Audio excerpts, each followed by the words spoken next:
Продолжим изучение послания к евреям. 매기 목사님의 강해 설교를 전해드립니다.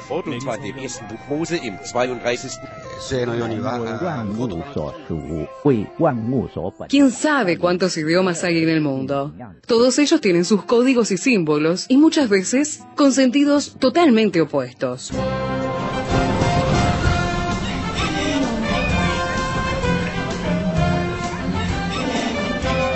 Jungla semántica. Para descifrar las palabras, para entender su raíz, para saber de qué hablamos. Jungla semántica. Nos lidera en esta expedición el profesor Héctor Leites.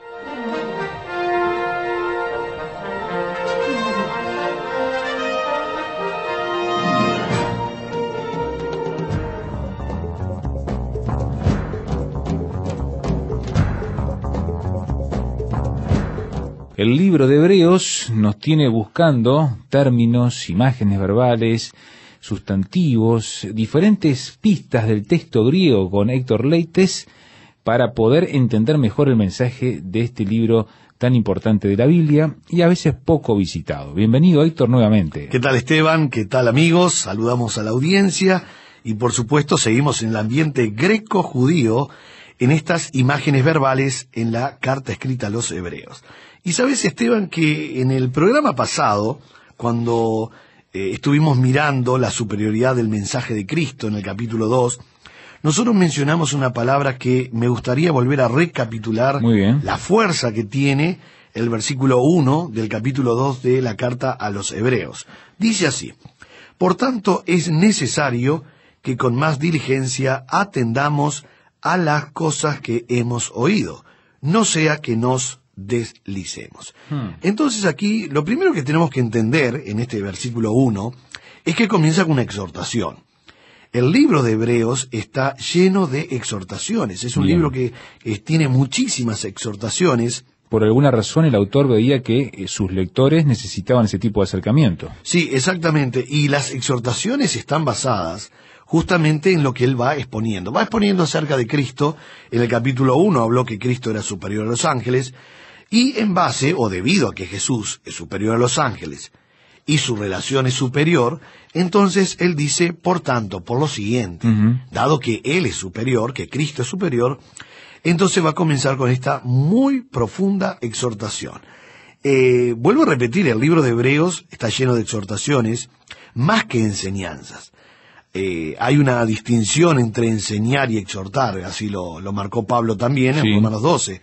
El fin de una exhortación es conseguir que se ponga en práctica la enseñanza escuchada. Por supuesto. Entonces, ahora el escritor de Hebreos está exhortando a que se ponga en práctica y que se aferren a la superioridad de Cristo sobre los ángeles. Bien. Entonces, es muy fuerte aquí. La importancia del mensaje está dado en la necesidad. Dice, es necesario. En el griego, necesario es el verbo dei. Así nomás como suena, dei, es cortito este verbo, pero habla de necesidad más bien que obligación. O sea, es un deber lógico, es una obligación moral. Y cuando dice, atendamos, es necesario que con más diligencia atendamos, como es un verbo presente, los verbos presentes siempre están continuando la acción en el griego. Entonces es estar teniendo atención, pero con esfuerzo. No solamente es poner atención en algo, sino con esfuerzo. Con más diligencia, atendamos. Por supuesto, a lo que hemos oído. Es un gran llamado, Esteban, este versículo, y esta palabra, atendamos a las cosas que hemos oído, es justamente la exhortación a estar mirando y esforzarnos a retener y apreciar el mensaje de Cristo. Hoy en día son muchos los mensajes que están dando vuelta, pero nosotros tenemos que volver a la Biblia, tenemos que volver a Cristo, tenemos que volver al mensaje de Cristo y el mensaje de la cruz. Nosotros sabemos que hoy, por causa del infantilismo espiritual y el analfabetismo bíblico, se está exponiendo poco el mensaje bíblico. Pero la Biblia es algo que nos está diciendo, la propia palabra de Dios nos está diciendo, es necesario. Es una obligación moral, lógica, que con más diligencia Y no nos pide solamente diligencia, sino más diligencia, ¿no? Atendamos a las cosas que hemos oído, o que han sido oídas, y ahí viene la clave, ¿no? No sea que nos deslicemos. Y ahora era justamente el gran peligro de no dar importancia al mensaje, el famoso no sea. Ajá. Nosotros lo comentábamos un poquito en el programa pasado, pero es bueno entender que este no sea en el español suena como una condición de tercera clase. A ver, ¿qué es eso? Bueno, yo digo, Esteban, entra la ropa no sea que llueva. Bien. ¿Puede llover o no puede llover? Exacto. Las condiciones de tercera clase se pueden dar o no se pueden dar. Es dubitativa la cosa, hay muchas dudas sobre el asunto. Es un pronóstico un tanto incierto. Incierto, sí, y que por lo general la condición la va a determinar la persona en sí. Yo digo a los alumnos del seminario, si no hacen las tareas, no aprueban. Claro. Entonces, o van a aprobar si hacen las tareas. Entiendo. Entonces, la condición está determinada en que la persona haga o no haga la tarea. Por eso se puede dar o no se puede dar la condición. Esto es lo que se llama una condición en la gramática española de tercera clase. Las condiciones de primera clase siempre se cumplen y las de segunda clase nunca se cumplen. Es como que yo dijese, como el texto bíblico que dice, si le hubiesen conocido, no lo hubiesen crucificado. Entonces, Entiendo. nunca se realizó la condición, nunca le conocieron, por eso le crucificaron. Pero la condición que aparece en el griego aquí, cuando dice no sea que nos deslicemos, no es un tal vez podremos llegar a deslizarnos. En el griego la condición es de primera clase, por lo tanto la traducción sería porque sí o sí se van a deslizar. Claro. No es una condición que tal vez pueda darse. No es una duda de que tal vez si yo pongo poca atención a la Biblia, bueno, por ahí puedo zafar y no me deslizo. Entiendo. No, lo que la Biblia está diciendo es que la poca atención a la palabra de Dios sí o sí va a hacer que el barco se mueva primero lentamente hacia la catarata, pero después el barco va a ir tomando más velocidad en los rápidos hasta llegar a la catarata. Por eso aquí la exhortación es muy fuerte, porque había un peligro de no dar importancia al mensaje que Cristo había dado. Nosotros nunca nos olvidemos que la causa del pecado de Adán fue una actitud de descuido e indiferencia hacia la voz de Dios. Dios le había dicho que no procediera de esa manera, pero él lo hizo. Así lo dice Romanos 5:19, ¿verdad? Que la palabra desobediencia allí significa literalmente escuchar a un lado o dejar de lado. Ahora, lo importante de esta condición es que si me está diciendo que categóricamente la poca atención va a hacer que me vaya a la catarata, entonces yo tengo que poner mayor atención. Por supuesto, y algo que... Y sabes, Esteban, es casi de sentido común. ¿Por qué digo esto? Porque la Biblia no dice cosas que no tengan sentido. Cuando dice sí o sí se van a deslizar, es una realidad. Porque si yo pongo poca atención a la voluntad de Dios, obviamente ya comienzo a poner atención a mi voluntad. Y mis caminos no son los caminos del Señor. Entonces, si yo hago lo que yo quiero, o lo que se me da la gana, o mi propia voluntad, obviamente me voy yendo a la catarata. Primero lentamente, es un pequeño movimiento, que eso es lo que vamos a estar analizando nuevamente con la palabra pararreo, que es un verbo que es justamente el movimiento de un barco, pero el movimiento más lento que un barco pueda dar, llevado por la corriente hacia la catarata. O sea que estamos hablando de 1 centímetro, 2 centímetros se mueve el barco. Pero ¿qué pasa si pasa el tiempo y ya lleva 1 metro? Claro. Pero al llevar 1 metro va a llevar más velocidad también. Pero vamos a ver esto después de la pausa. Me parece interesante. Mientras tanto, vaya y vea cómo está su barco. ¿Bien amarrado o se está deslizando? Ya volvemos en Jungla Semántica. Nuestro canal de comunicación, junglasemántica@transmundial.org.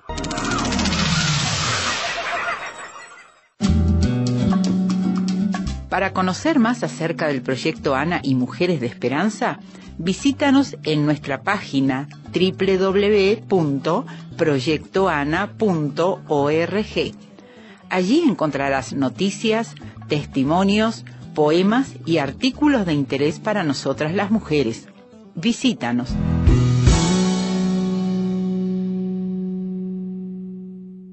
la jungla semántica, ¿dónde lo encuentra? Ya moviéndose el barco, deslizándose.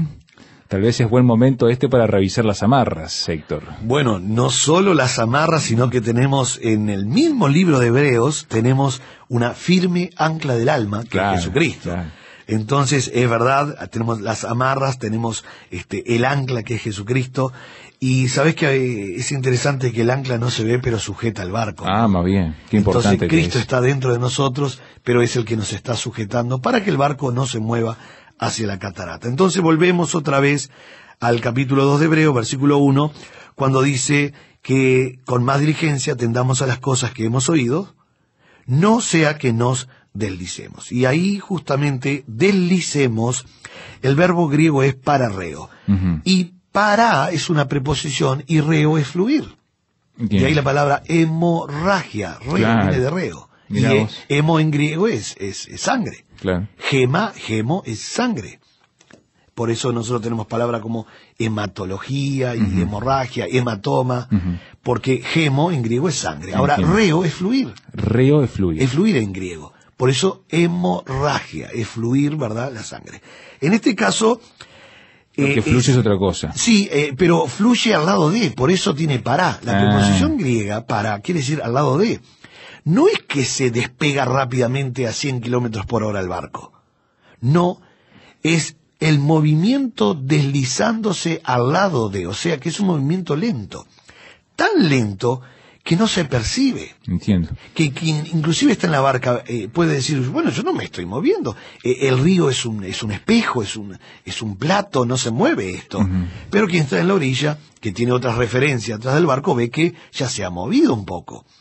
Bueno, a mí me llama la atención, Esteban, que la Biblia ha puesto énfasis en las cosas pequeñas, en los movimientos pequeños. Fíjate que un poco de levadura leuda toda la masa. No dice 17 toneladas. No. Dice tan solamente un poco. Un poco.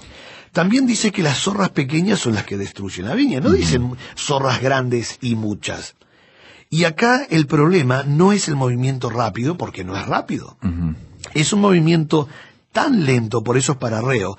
El barco se mueve. Ahora, se mueve directamente proporcional velocidad-distancia. ¿Por qué? Porque primero se mueve 1 centímetro, pero cuando lleve 1 metro de distancia moviéndose, la velocidad no va a ser la misma que cuando comenzó en el centímetro. Va acelerando, seguro. Cuando lleve 10 metros, no solo ya va a 10 metros, sino que va tomando más velocidad. Más difícil pararlo.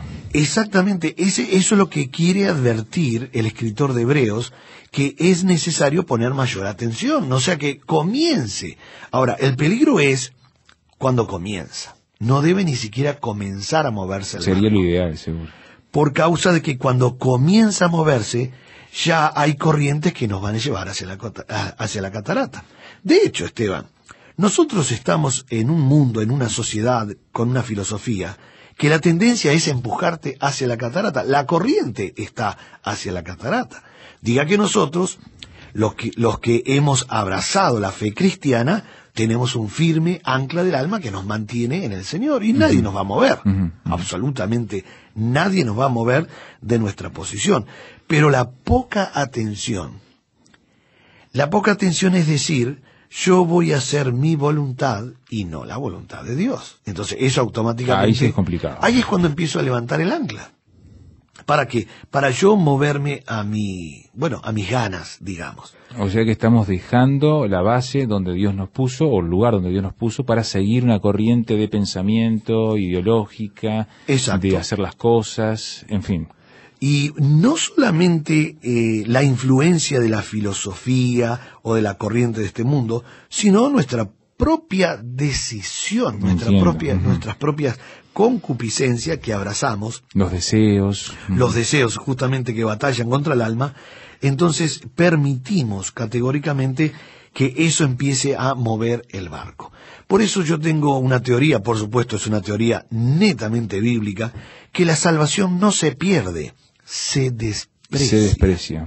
No es que yo estoy en el barco firme y alguien me empuja hacia la catarata. O que yo me distraje en algún momento y perdí la salvación adentro del agua. No es eso. Nunca dice eso la Biblia. La Biblia dice que el hombre es el que paulatinamente va despreciando la salvación. Dios no se la quita.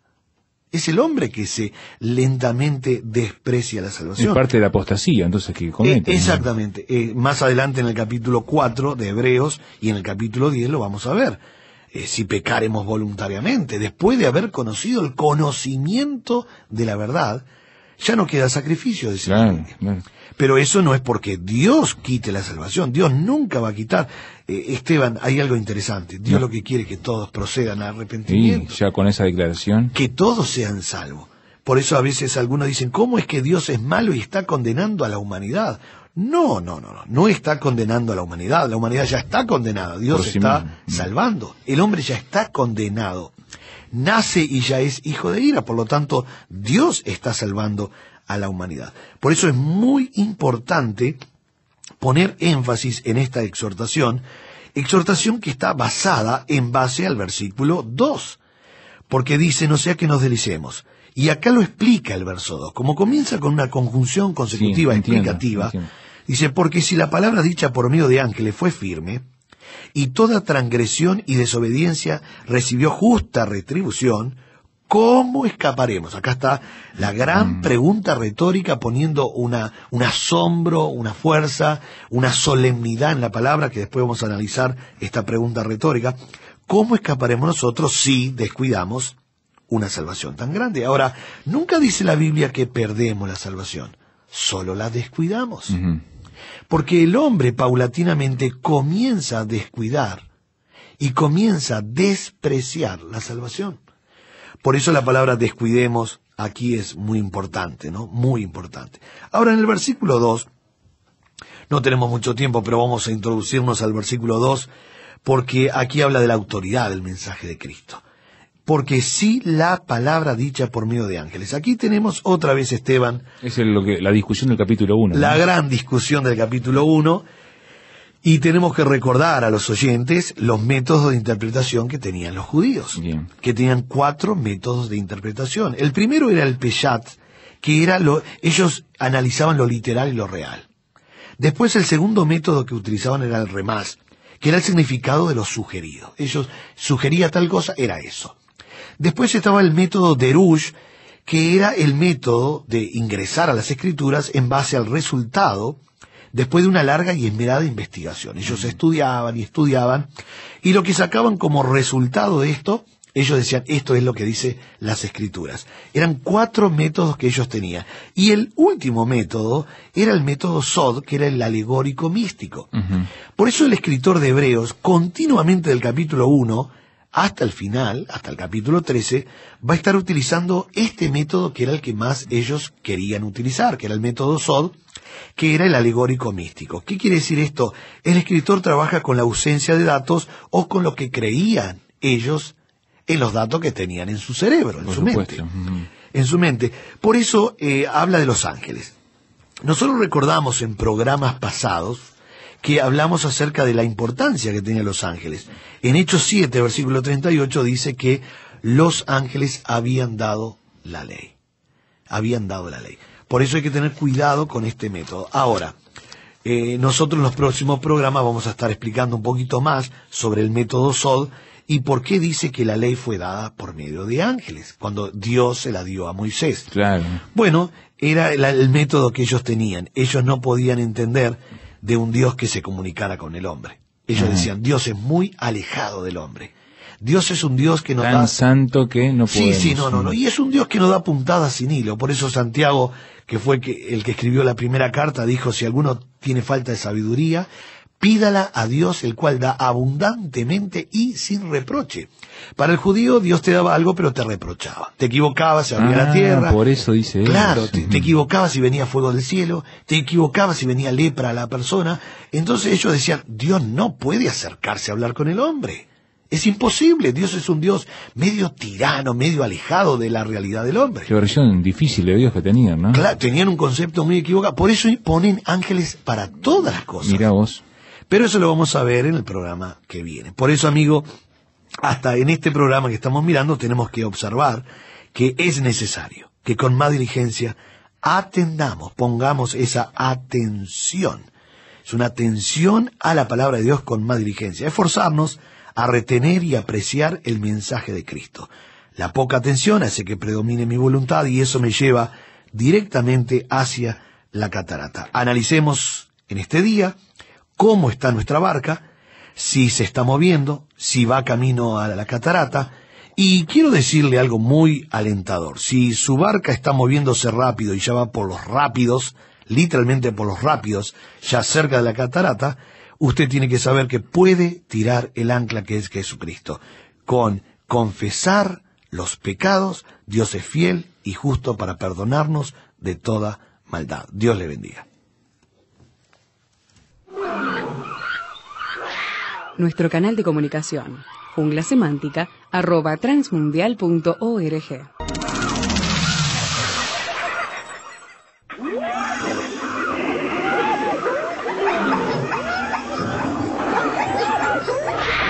Hoy termina esta etapa de la expedición, pero lo esperamos en el próximo programa para adentrarnos en la jungla semántica.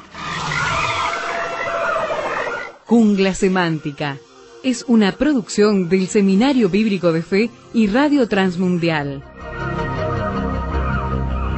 Jungla Semántica.